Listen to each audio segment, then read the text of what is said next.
الصلاۃ والسلام علیک یا رسول اللہ وعلی آلک واصحابک یا حبیب اللہ، الصلاۃ والسلام علیک یا نبی اللہ وعلی آلک واصحابک یا نور اللہ۔ میٹھے میٹھے اسلامی بھائیوں، درود پاک پڑھنے کے بے شمار فضائل و برکات ہیں۔ مصطفیٰ جان رحمت شمع بزم ہدایت صلی اللہ تعالی علیہ وسلم کا فرمان عالی شان ہے کہ جو کوئی شخص مجھ پر ایک بار درود پاک پڑھتا ہے، اللہ تعالیٰ اس پر 10 رحمتیں نازل فرماتا ہے، اس کے 10 گناہوں کو مٹا دیتا ہے اور اس کے 10 درجات کو بلند فرماتا ہے۔ تو سبحان اللہ، ایک درود پاک پر اتنی برکتیں ہیں، تو جو کثرت سے درود پاک پڑھتے ہیں ان کو کتنی برکتیں نصیب ہوتی ہوں گی۔ تو ہم سب کو مل کر کثرت کے ساتھ درود پاک پڑھنے ہیں۔ آئیے مل کر محبت کے ساتھ بآواز بلند درود پاک پڑھ لیں۔ صلو علی الحبیب صلی اللہ تعالی علی محمد صلی اللہ علیہ وسلم۔ کبھی رات میں ایسا ہوا ہوگا آپ کے ساتھ کہ آپ بڑے دکھی ہوں گے، ٹینشن میں نیند نہیں آئی ہوگی، بچپن میں خاص طور پہ یا جوانی میں، اور آنکھوں میں آنسو ہوں گے اور آپ اپنی والدہ کے پاس گئے ہوں گے، نیند سے بیدار ہو کر، یا نیند نہیں آ رہی، اور ماں کو کہا ہوگا ماں میں بہت پریشان ہوں، پھنس گیا ہوں ماں، بیمار ہوں یا قرضے میں ہوں، واٹ ایور آپ کا پرابلم تھا۔ سچ بتاؤ ماں نے کیا کیا تھا؟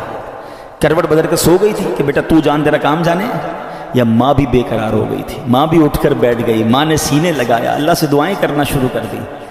مجھے ایک بات بتاؤ، میں بستر سے اٹھ کر آنکھوں میں آنسو لیے جب ماں کے پاس گیا، اس ماں نے سینے لگایا۔ کبھی بستر سے اٹھ کر آنکھوں میں آنسو لے کر اللہ کے پاس جاؤ تو صحیح۔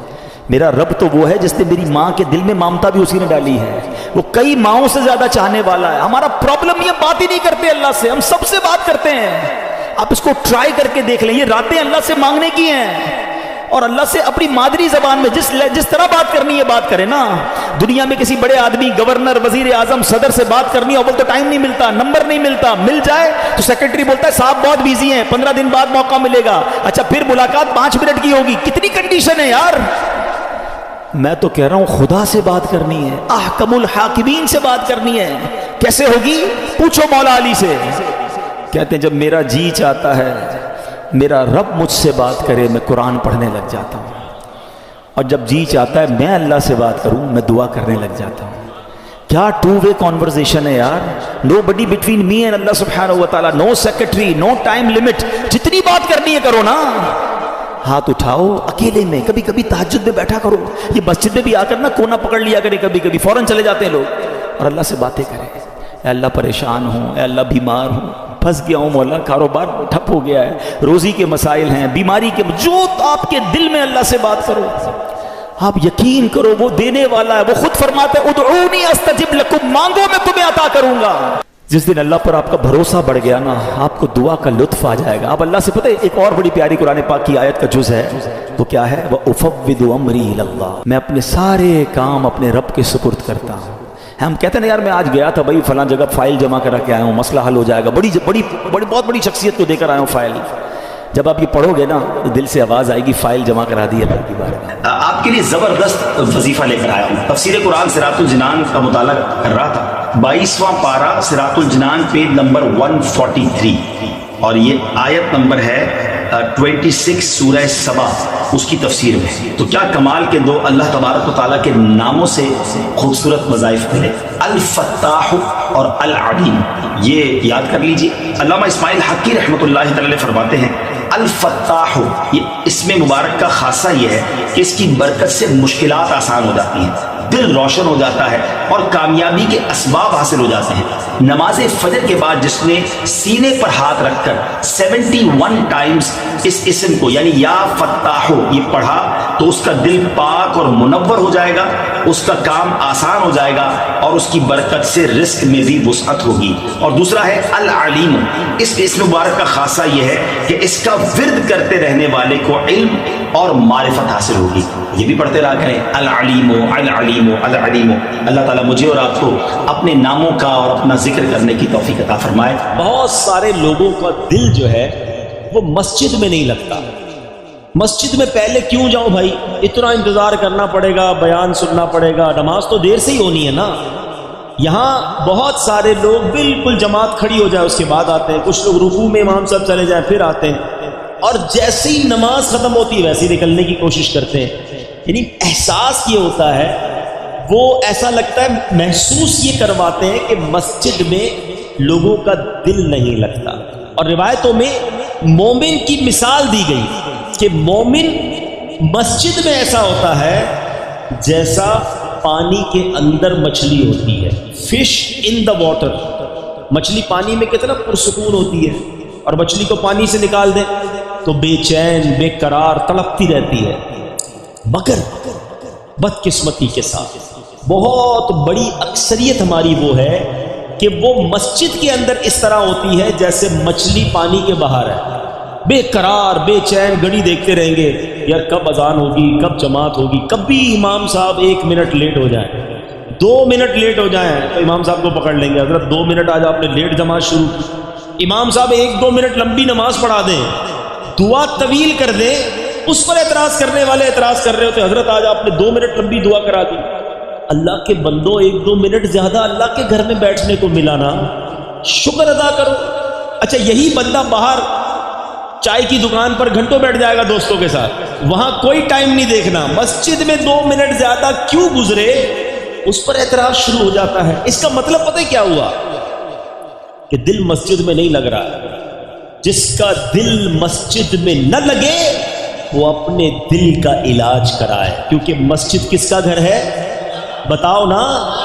اچھا آپ کے گھر میں بغیر اجازت کوئی آ سکتا ہے؟ دروازہ کھٹکھٹائے کہ آج آپ کے گھر میں رہوں گا, آپ کہیں گے کون ہو بھائی, میں تو جانتا ہی نہیں. جب میرے اور آپ کے گھر میں بے اجازت کوئی نہیں آ سکتا, اللہ کے گھر میں کیسے آئے گا؟ خوش نصیب ہیں وہ لوگ جنہیں روز بلایا جاتا ہے. مسجد میں خود سے کوئی نہیں آتا, بلایا جاتا ہے. جو نہیں آتا نا, اب ماشاءاللہ یہ مسجد اتنی فل ہے کہ پیچھے بھی لوگ کھڑے ہیں. میں آپ سب سے ایک سوال کرنا چاہتا ہوں, کیا صرف جمعہ کی نماز فرض ہے؟ ہونا یہ چاہیے تھا کہ عصر میں بھی مسجد فل ہوتی, مغرب میں بھی فل ہوتی, عشاء میں, فجر میں. اور جو لوگ کہتے ہیں نا یار میں مسجد نہیں جاتا, تمہاری بھول ہے. تم نہیں جاتے, تمہیں بلایا نہیں جاتا. تم اللہ کی بارگاہ میں توبہ کرو کہ اے اللہ مجھے روز اپنے گھر میں بلا, میں اتنا برا ہوں کہ مجھے پورا ہفتہ تیرے گھر میں آنے کا موقع نہیں ملتا. توبہ کر کے اللہ کو راضی کر کے مسجد میں آنا جانا باندھ لو. پنجاب والوں کی ایک بات بڑی مشہور ہے, میں تو جب بھی پنجاب آتا ہوں, باقی شہروں میں بھی ماشاءاللہ ایسا ہے کہ مہمان نواز ہوتے ہیں. جب بھی آئیں بڑا خیال کرتے ہیں مہمانوں کا, ٹھیک ہے نا. تو جب آپ کے گھر کوئی آتا ہے کیا کرتے ہو؟ مہمان خوش ہو کر جائے. ایسا ہی ہے نا, اگر آپ کے گھر پہ کوئی مہمان آتا ہے آپ کیا کہتے ہیں؟ یار مہمان راضی ہو کے جائے. اب مہمان کو کچھ تحفہ بھی دے کے بھیجتے ہیں. ایسا ہی ہے, جب اللہ کے گھر پر کوئی آئے گا تو اللہ اسے جھولی بھر کر نہیں بھیجے گا, اسے خوش کر کے نہیں لوٹائے گا. خوش نصیب ہے وہ لوگ جو مسجد میں روز آتے ہیں, بیٹھتے ہیں, سکون سے ذکر و اذکار پڑھتے ہیں. ارے دنیا میں کسی کے گھر جاؤ وہ تحفے کے ساتھ بھیجتا ہے, اللہ کے گھر میں آئیں گے وہ جھولیاں بھر کے لوٹائے گا. تو نیت کر لیں انشاءاللہ. پہلی نیت تو یہ کر لیں کہ اب انشاءاللہ 5 نمازیں مسجد میں باجماعت ادا کریں گے. جمعہ کا دن کوئی عام دن نہیں ہے, یاد رکھیے گا. جمعہ کا دن ایک بڑا خاص دن ہے. اللہ تبارک و تعالی نے ہم پر ایک خاص کرم کیا ہے کہ ہمیں ہر ہفتے یہ دن عطا فرمایا. جمعہ کے دن کچھ خاص اعمال کرنے والے ہیں, وہ بھی عرض کرتا ہوں. لیکن جمعے کی پہلے اہمیت کو سمجھیے کہ جمعہ پیارے آقا علیہ الصلوۃ والسلام کی احادیث اور روایتوں کے ذریعے علماء نے بتایا کہ جمعہ یوم العید ہے. جمعہ سب دنوں کا سردار ہے.